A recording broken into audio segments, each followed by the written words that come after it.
Loy, magpagabait ka ha. Si tatay na ang bagong amo mo.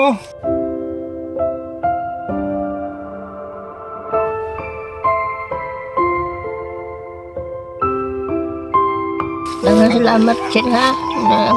Abot ang kabang sir.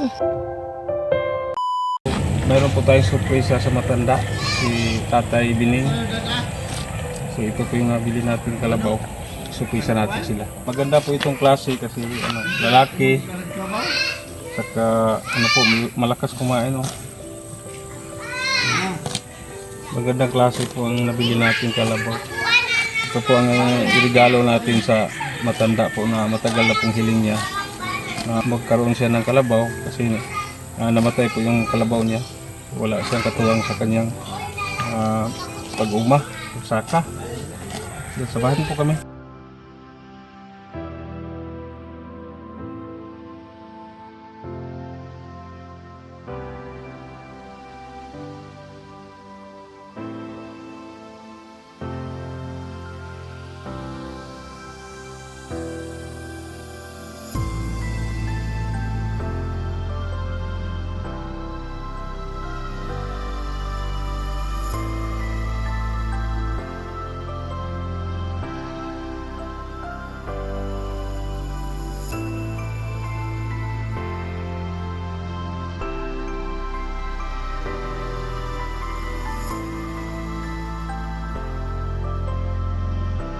Malayo yung lalakarin, so ang kalabaw pinakain muna namin.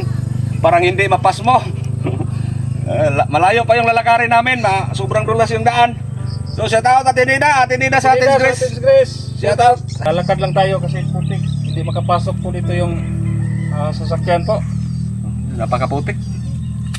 Yan, napagod po yung kalabaw, so pinapahinga muna natin. Saka, ayan, may tubig dito. Ligo si Luloy.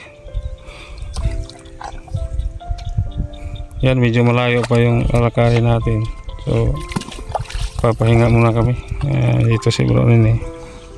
Yan, sumama sa atin. Saka yung ating kasama rin si Hailboy. Yan o, nagpasarap si Luloy sa tubig. Siguro mainit yung katawan niya. Kasi mabahaba po yung nilalakad namin. Di pa kasi nakatutubay Buti na lang may tubig dito kasi malakas ang ulan kagabi.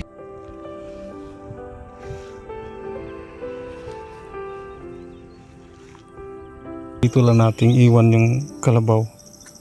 Puntahan muna natin sila doon sa kanilang kubo. Yan.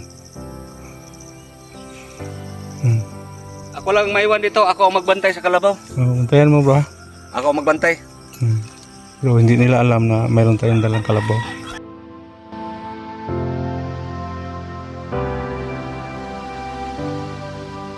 Sobrang dulas dito. Lakas ng ulan. Kahapon mga bro, grabe sa lakas ng ulan dito. Yan, nandun po yung bahay nila sa gitna po. Yan, importante talaga ang kalabaw dito sa bukid. Malaking tulong po kasi marami po silang mga pananim, so wala silang magamit sa pag-aaral.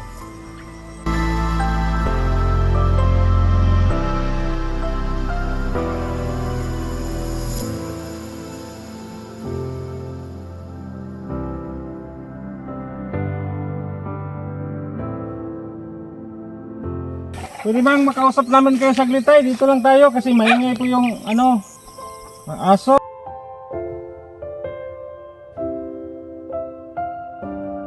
Sa to tayo, ang imong gipangandoy kita. Importante ang umaga.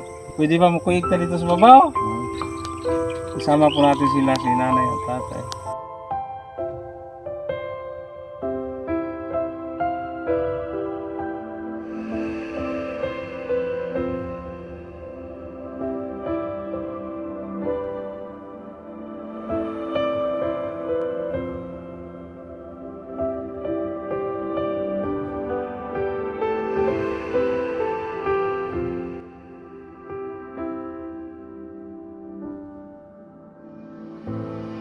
Ay, ito pong surprise na namin tayo.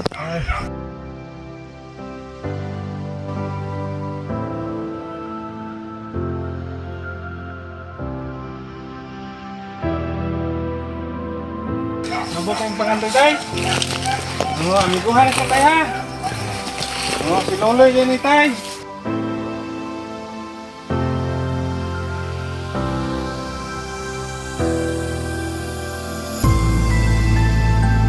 Mao ni tay ang imong gipangandoy. Dugay nga panahon. Naa kay timbang sa imong pagpanguma.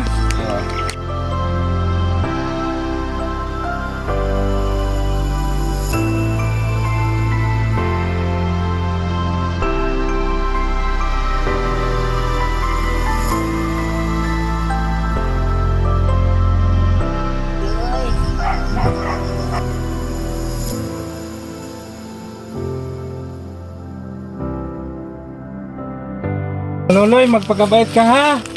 Si tatay na ang bagong amo mo. Tay, alagaan mo mabuti yung kalabaw.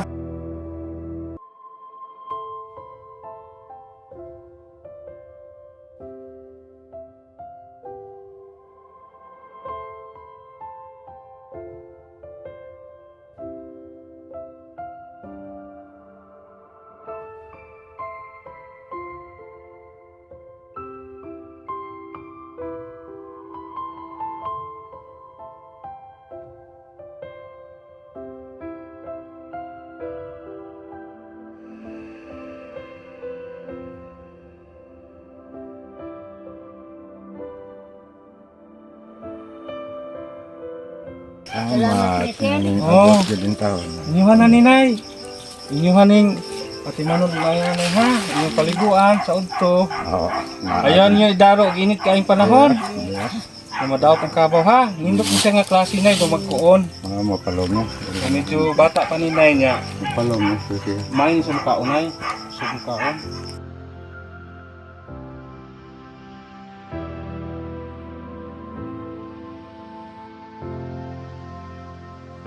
Sudah mo sir nga maabot diyan ang kabaw.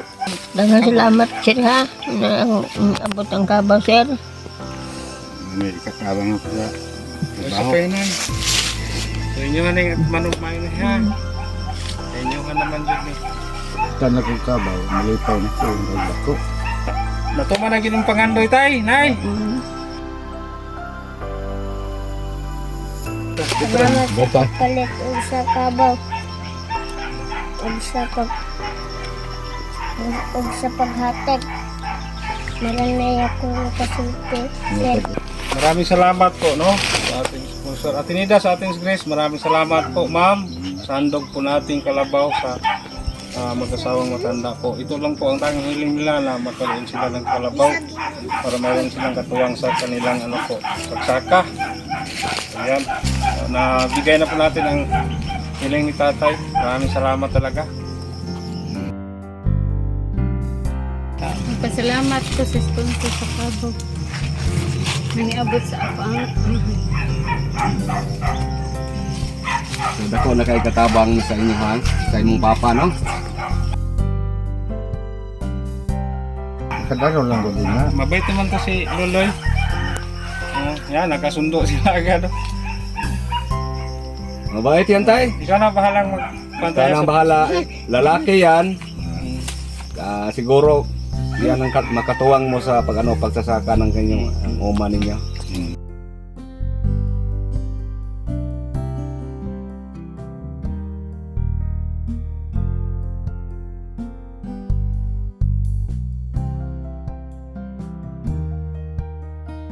ug wala pa siya mawadig kabaw, dako unta siya matikad. Karon kay naman mabalik na na iyang matikad sa uma. So mao man ginay ang pangandoy din no. Pasalamat sa kong dako na naaging tayo na luoy taon sa akong amahan tungod sa kapait. So karon na sa kabaw, malipay na nagina imong tatay. Lipay na gid tayo sa maayo. Ana sa timbang no. Maraming salamat talaga Atinida sa ating skis. Ma'am, ito na po yung kalabaw natin ma'am. Binigay na po natin kay Tatay Bining po. Yan, maraming salamat talaga. So mayroon na siyang katuwang sa kanyang anak buhay dito sa bukid. Kasi hindi na po sila makapagtrabaho. May edad na po sila. So dito na lang sila sa bukid. Tay! Sige tay, dalhin mo na yan tay. Sige tay. Ha? Yan. Loy, kabait ka ha. Yan. Si Loloy. Bye-bye. Tay, inay ha.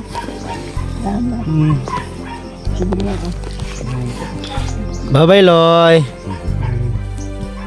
Loy, bye-bye, Loy. Alagaan mo tay ha. Promise mo sa amin tay na alagaan mo itong kalabaw tay ha.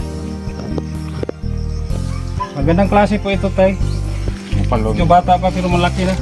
Mupalon. Ito ang tay, bupalo. Mupalon. Dali ra mo anay magkasundo tay. Ibutan man eh. Ang saya po nila. Meron tayong kalabaw at saka bigyan natin silang cash no. Panimula po pambili nila ng mga buto sa gulay. Ay ha. Bili kayo ng matatanim na eh. 5,000 cash. Kalabaw plus 5,000 cash. Po, ikaw na lang na ha. Tumanggap na. 1, 2, 3, 4, 5,000. Good luck, Nay. Good luck.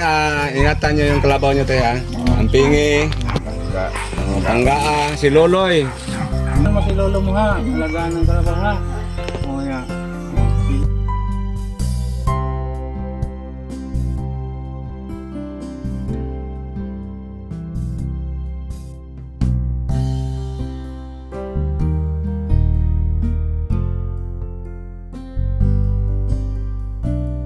Salamat sa kudako sa kabaw. Mana ko yung baling-baling mo. Ikaw may matabang ng tugway. Sige, pangalan mo? Richard. So, salamat mo salamat sa sponsor si Ate Nida. Ate Nida sa Ate's Grace, maraming salamat at ang ano po rito, nag-asikaso, nag-import po sa pagbili ng kalabaw. Yan po, inahatid namin dito ang layo po ng lugar nyo dito at saka Maputek, si Bro Tata. Yan. At saka yung tumulong natin si Hail. Oh, si Hail, yung nakasi sa atin dito. Ginay ha. Ate Lia, maraming salamat. O sa inyo, tatawag. Maraming salamat sa kalabaw.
Yan. Pinapastula po ni tatay yung kanyang kalabaw. Doon saya po nila. Maraming salamat Ate Nida sa Ate's Grace. Yan po, yan. Maraming Pauwi na salamat Ate Nida sa Ate's Grace. Ate, maraming salamat ate. kami. Hi boy! Kasama natin. Okay. Okay.